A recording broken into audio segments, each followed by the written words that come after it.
آپ اگر مجھے پوچھیں کہ آپ نے اتنی عزتیں کیسے پائی ہیں تو میں آپ کو راز بتاؤں کہ یہ میری ماں کی دعائیں ہیں. میں آپ کو راز بتاؤں یہ میرے باپ کی سحری کے سجدوں میں بہنے والے آنسو ہیں. میں بتاؤں کہ یہ میرے اساتذہ کی شفقتیں ہیں، میرے مرشد کی نگاہ ناز ہے. لیکن میں آپ کو یہ راز آج بتانے لگا ہوں کہ آج اگر میں عزت کی اس مسند پہ بیٹھا ہوں تو میں نے طلباء کی خدمت کی ہے. جب یہ سوئے ہوئے ہوتے تھے تو میں ان کی لیٹرینیں صاف کیا کرتا تھا. آج اللہ نے مجھے ان بچوں کے قدموں کے صدقے سے عزتیں دی ہیں. یہ حافظ قرآن بچے، یہ طلباء، یہ اللہ کے مہمان ہیں. صحیح حدیث میں آتا ہے کہ طالب علم کے پاؤں تلے اللہ کے نوری فرشتے پر بچھاتے ہیں، جن پر رحمتیں اترتی ہیں، جن کے نیچے فرشتے بھی پر بچھا رہے ہیں. تم نے ان پہ بم گرائے اور انسانیت خاموش ہے. ہمارے استاد فرماتے تھے کہ ایک دارالعلوم تھا، وہاں طلباء پڑھتے تھے. تو یہ بچے ہوتے ہیں، بالخصوص حفظ کی کلاس کے بچے چھوٹی عمر کے ہوتے ہیں، اور اس عمر میں بچوں کی شرارتیں، بچوں کی اٹکیلیاں، یہ ان بچوں کے بچپنے کا حسن ہے. بعض لوگ ہمارے پاس آتے ہیں کہ یہ بچہ شرارتیں بہت کرتا ہے، دم کر دیجئے. تو میں کہتا ہوں یہ شرارتیں ہی تو ان کی عمر کا حسن ہے.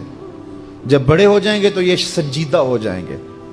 وہ ایک شاعر نے کہا تھا، مجھے اچھا نہ لگا بچوں کا جواں ہونا. جب چھوٹے ہوتے ہیں تو ان کی شرارتیں ان کا حسن ہوتا ہے. تو وہ سکول میں پڑھتے ہوں، وہ جامعہ میں پڑھتے ہوں، یا وہ کسی فیکٹری میں وہ معصوم بچے کام کرتے ہوں، کسی ڈھابے پہ چائے بیچتے ہوں، تو ان کی طبیعت میں وہ شرارتیں ضرور ہوتی ہیں. یہ ایک بچوں کے بچپن کا حسن ہے. تو وہ بچے تھے اور شرارتی مزاج تھا، اور ایک شخص ان کی خدمت کیا کرتا تھا. کبھی وہ گھی کا کنستر اپنی کمر پہ لاد کے لا رہا ہے، کبھی وہ آٹے کی بوری اپنی کمر کے اوپر لاد کے لا رہا ہے، اور بچوں کی خدمت میں لگا رہتا تھا. بچے تھے، کچی عمر تھی، شرارتی مزاج تھا. تو انہوں نے اس کا نام ڈال دیا حمار، گدھا. جب بھی بھوک لگی ہوتی اور وقت کھانے کا قریب ہوتا تو کہتے وہ ہمارا گدھا گیا ہوا ہے، ابھی لے کے آئے گا تو کھانا ہم کھائیں گے.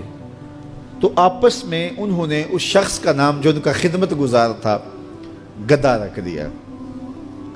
اسے پتا چلا کہ یہ مجھے گدھا کہتے ہیں، میں ان کی خدمت کروں، نوکری کروں، بلا معاوضہ میں ان کے لیے کمر پہ گھی کے کنستر اور آٹے کی بوریاں لاد لاد کے لاؤں، اور یہ مجھے گدھا کہتے ہیں.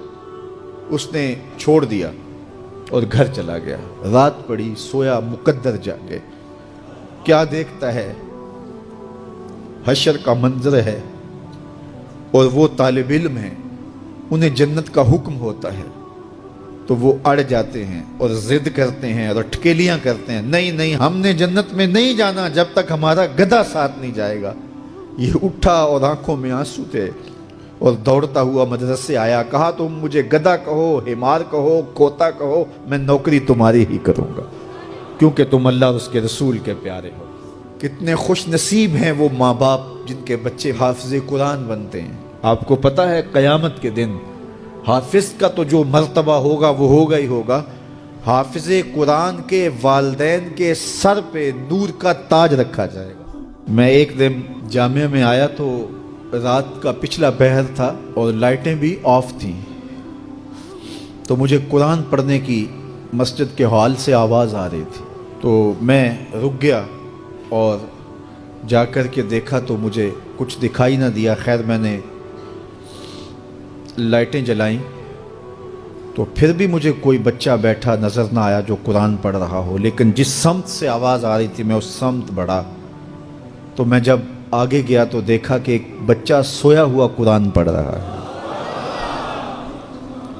ان کے تو خوابوں میں بھی قرآن ہوتا ہے. یہ تو جنت کی چڑیاں ہیں.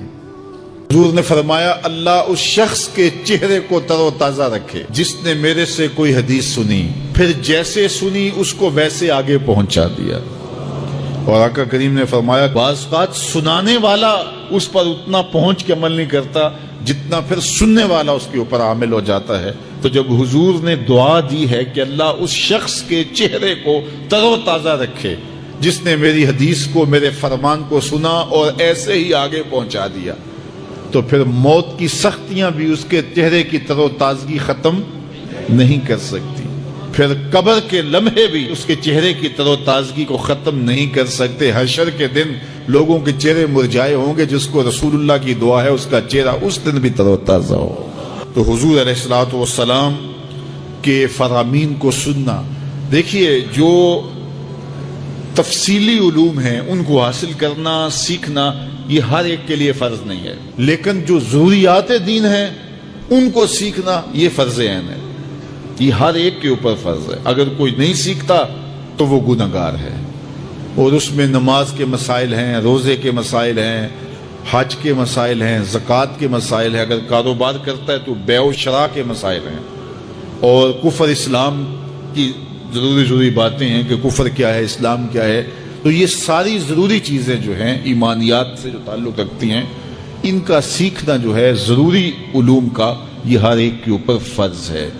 تو اس لیے آپ لوگ اپنا وقت کچھ نکال کر کے جو ہے وہ اس کے لیے صرف کریں اور ضروریات دین سیکھنے کے لیے کچھ فرصت کے لمحے نکالیں.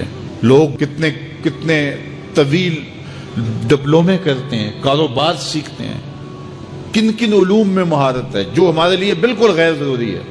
کسی نوجوان کے پاس بیٹھ جاؤ نا تو وہ تمہیں بتائے گا کہ کس کرکٹر نے کس میچ میں کتنے سکور کیے تھے. لوگوں کی یہاں تک معلومات ہیں، اور وہ 15 سال پرانا میچ ہے، اس کے اندر کس نے کتنے آؤٹ کیے تھے، کتنی وکٹیں لی تھیں، کتنے جو ہے وہ اس نے سکور کیے تھے، اور اس کی پوری زندگی کے سکور کتنے ہیں، کیسی کیلکولیشن ہے، اور کس قدر لوگوں کا پکا حساب ہے. یہ وہ چیز ہے جس کا نہ دنیا میں فائدہ نہ آخرت میں فائدہ، لیکن دلچسپی ہے نا. جس چیز سے دلچسپی ہو تو وہ چیز خود بخود ازبر ہوتی چلی جاتی ہے. دلچسپیاں انسان کو جو ہے وہ کسی چیز کو یاد کرنے میں مدد دیتی. ایک عرب شیخ کہہ رہا تھا کہ ہم ماضی میں پڑھتے تھے کہ ہمارے اسلاف، ہمارے بزرگ ایک رات میں پورا قرآن ختم کر لیتے تھے. تو وہ کہتا ہے میں سوچتا تھا کہ ساری رات قرآن بندہ پڑھتا رہے تو کس طرح ممکن ہے. تو کہتا ہے میں اپنے بچوں کو دیکھتا ہوں کہ وہ جو ہے وہ موبائل کے ساتھ لگے رہتے ہیں، اور فجر کی اذان ہو جاتی ہے تو وہ تب چونکتے اچھا رات گزر گئی. تو میں کہتا ہوں نوجوان کی دلچسپیاں کچھ اور ہیں، اور وہ بھی اس شغف کی وجہ سے ایسا کھبا کہ رات گزر گئی اور اس کو پتہ ہی نہ چلا. تو جن کو قرآن کا نشہ ہو گیا تھا ان کی ساری راتیں